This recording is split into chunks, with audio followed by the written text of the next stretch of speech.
By now, there's a little doubt. CO2 emissions caused by humans are heating up the planet. This makes the Earth getting steadily warmer, leading to further danger. Tipping elements of the Earth system could become unbalanced. These are rainforests, ocean currents, or ice sheets. If they cross a certain tipping point, according to theory, these systems may be irreversibly destroyed with catastrophic consequences. If one tipping element falls, it threatens to affect others in the Earth system, leading to a chain reaction that could push the planet towards a new hot age. Researchers at the Potsdam Institute for Climate Research, PIC, have identified some of these jeopardized tipping elements, among them Earth's large ice masses. When global warming causes the ice at the poles to melt, the darker ground underneath will be uncovered. This surface, however, absorbs more heat, which further accelerates the melting process. The Arctic Sea ice is an example of its kind of tipping element. It has been retreating since years. Due to the feedback effect mentioned above, the region is warming twice as fast as the global average. By the end of the century, the Arctic Ocean could be ice-free in summer. Even the massive ice sheets on the world's largest island, Greenland, is melting. Recently, at an ever-increasing rate. This means that the ice sheet, which can be up to 3 kilometers thick, loses more and more of its height, which increasingly exposes its surface to warmer air layers and thereby reinforces the melting process. Scientists fear that if anthropogenic emissions continue, the Greenland ice sheet may collapse completely by the end of the millennium. This alone will raise the sea level by 7 meters. In the southern hemisphere, there are even bigger ice masses in Antarctica. Scientists are already seeing evidence of the beginning collapse of the western ice sheet. Over several centuries, this could raise sea levels an additional 3 meters. The ice sheet in the east of Antarctica could also face a similar fate, but so far this region has remained surprisingly stable. Continuing global warming of 2 or 3 degrees Celsius above the pre-industrial levels, however, could change that. Miami's 1 million residents are living in an environment that is less than 1 meter difference in altitude from sea level. And their resilience is tested every season by increasingly severe weather events from month to month. I'm more than surprised that the people who can afford houses like this do not worry about the prospective value of their land. At least the owner on the right thought about rising up his property by 1.5 meter.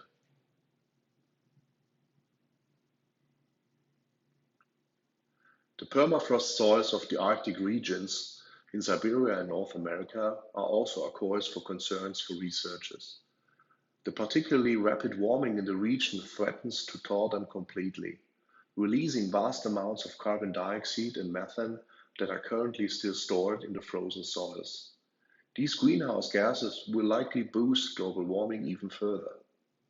Scientists see a similar danger with methane hydrate, which is methane trapped in the ice that is bound up in ocean sediment. Large deposits are said to exist, especially in the Arctic Sea, in eastern Siberia, and they are already disintegrating because oceans are getting warmer. During this process, the short-lived but dangerous greenhouse methane escapes into the atmosphere and could cause it to heat up even more over the long span of thousands of years. In addition to ice masses, air and ocean currents are also belong to the tipping elements at risk. In particular, the Gulf Stream, an ocean current that creates the mild climate in northwestern Europe, is already measurably losing strength. This could result in sea level rise along the Atlantic coast of the US and cooling in the North Atlantic area. Other studies also identify heat waves or a decrease in summer precipitation as possible consequences. Another tipping element of this kind is the El Niño weather pattern, which occurs every 2 or 7 years. It reverses the direction of warm surface water currents in the eastern Pacific Ocean, which then suddenly flow in the opposite direction from Asia to South America. The severe consequences of El Nino could become more frequent if climate change continues unchecked. They range from heavy rainfall on the western coast in the US to dry conditions and drought in Australia and Southeast Asia. Another element that also influences the weather in Europe is the jet stream in the northern hemisphere. The wavy band of strong winds separates the cold air masses of the Arctic from the warmer temperature regions further south. Climate change appears to already be slowing the movement of jet stream waves around the Earth. The result? Large-scale weather conditions that persist for weeks, which can also lead to extreme weather events such as cold and heat waves, droughts and floods, such as in the summer of 2021 near Cologne. So the visible results are not away from home. They happen just now and right in front of our door. Air currents in other regions in the world may also become destabilized. The Indian monsoon, for example, is responsible for 90% of rainfall on the subcontinent, but could become unstable due to climate change, resulting in alternating floods and extreme droughts. The monsoon in West Africa, on the other hand, could slow down because of climate change in such a way that the Sahara suddenly see more rainfall. The desert could turn green. But this would also have negative consequences.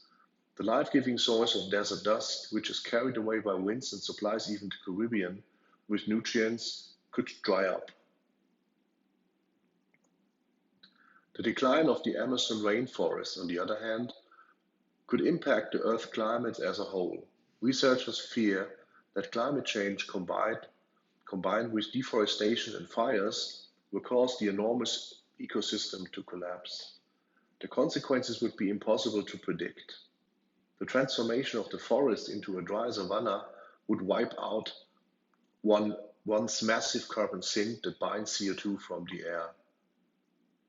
The rainforest already emits more CO2 than it absorbs, thereby contributing to climate change. They account for 1/3 of the world's forest cover, but face tremendous pressures from pests, fires, and water shortages, all of which are being exacerbated by climate change. Crossing the tipping point would mean that these forests could be displaced by shrub and grasslands. The ocean also harbors ecosystems considered to be tipping elements, the coral reefs. These fragile habitats are damaged by even slight temperature changes and the acidification of the oceans. The so-called question can be the result. Scientists expect that most of the reefs will be lost even if warmer can be limited to a maximum of 2 degrees Celsius. Another tipping element in the ocean is the marine carbon pump. The ocean absorbs massive amounts of CO2, about 40% of anthropogenic emissions to date. Algae need the CO2 to grow, and after their death, they sink to the ocean floor where the carbon is stored. But the system could lose some of its capacity as the weather becomes warmer and more acidic.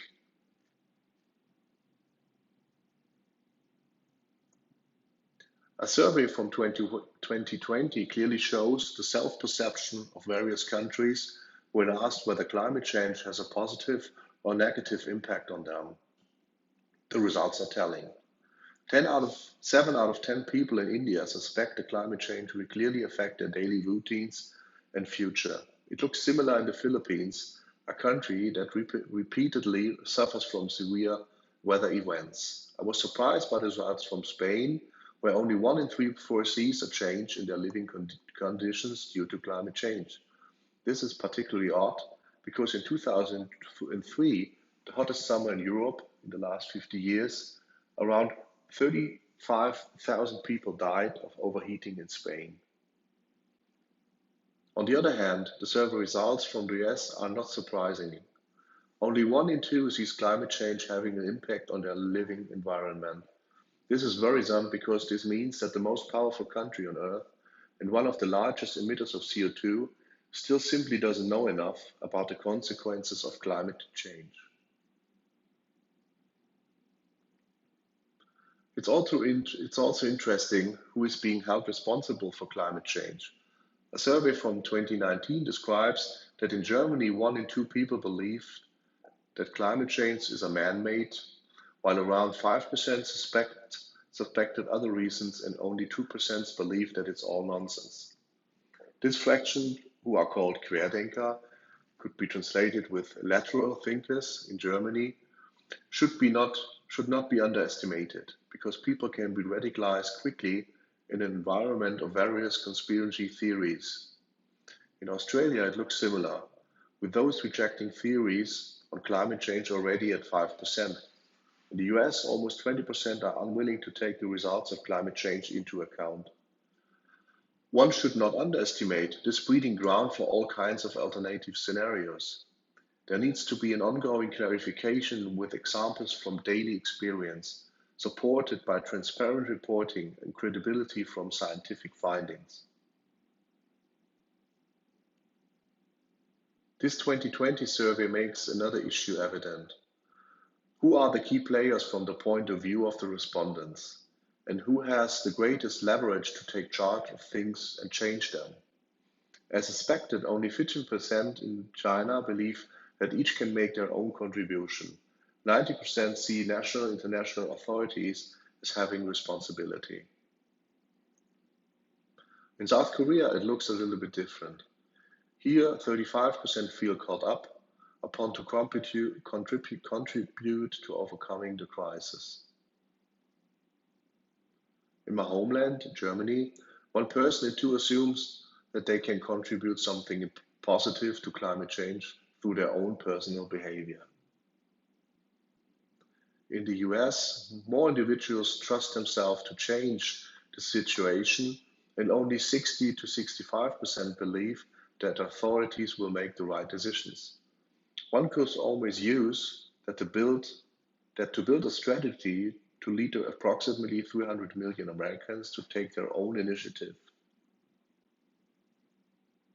Finally, there's an interesting temporal development in regards to the question, shall we continue as before? Will there really be dramatic change, or is it all too late? In India, there's been a slight degree of frustration over the past few years, with a proportion of respondents who are of the opinion that the situation is beyond saving, rising from 9 to 22% over 3 years. This shows that one can get the feeling to not do enough about weather change. The answer to these questions from Russia are frightening. Here, almost every other respondent is of the opinion that business as usual is perhaps the best for them, and this tendency is increasing. Practically nobody believes in change, only 1 in 3. In North American countries, there is a positive trend because business as usual has changed significantly in the last 3 years, decreasing by 15 points from a starting value of 31. Also, a belief in possible influence through change is evident because only 11% believe that nothing can be done in any case. This is certainly related to the fact that the percentage of those who perceive drastic changes has increased by 12% from 39 to 51. The crucial question for us architects, designers, and engineers is so obvious that I sometimes wonder about how seldom we talk about it, especially among colleagues within the university less than outside of the university, or in the real world, as I sometimes like to describe it. In my opinion, this conversation takes place in part or not at all. We have an enormous responsibility and a very broad sphere of influence in which to make a decisive contribution to reducing global warming. Because everything we conceive and plan will influence the built environment for a very long time. That means everything we conceive today must still function acceptably and sustainably in 50 or 100 years or even longer. Our sphere of activity extends to each of the three most important emitters of CO2 in modern industrialized countries. About 44% of the emissions are caused by industry, 33% are caused by manufacturing sectors, and about 22% by transport. These are all areas in which architects, designers, and engineers work and can therefore be shaped with the help of our professions. Our sphere of activity is very diverse. Therefore, we can always help to shape 35% of the processes in the most influential area of industry. In other words, we can influence locations, conversions, expansions, or desensifications of industrial plants. We have also very high influence in the transport sector because buildings such as airports, train stations, or even just pickup locations for e-bikes are tasked to be planned and designed in the midst of the lived-in and built-up environment. Unfortunately, I must admit that it looks bad when design architects have little to say on these matters when planning production sites. In the area of residential construction too, we aren't as well positioned as we think, because only 55% of the construction volume that is put around just in front of our noses in an urban context has been planned and built with architects. The industry for finished buildings traditionally avoids the use of highly creative architects and thus avoids a greater influence on our areas of activity. So we have to work on that.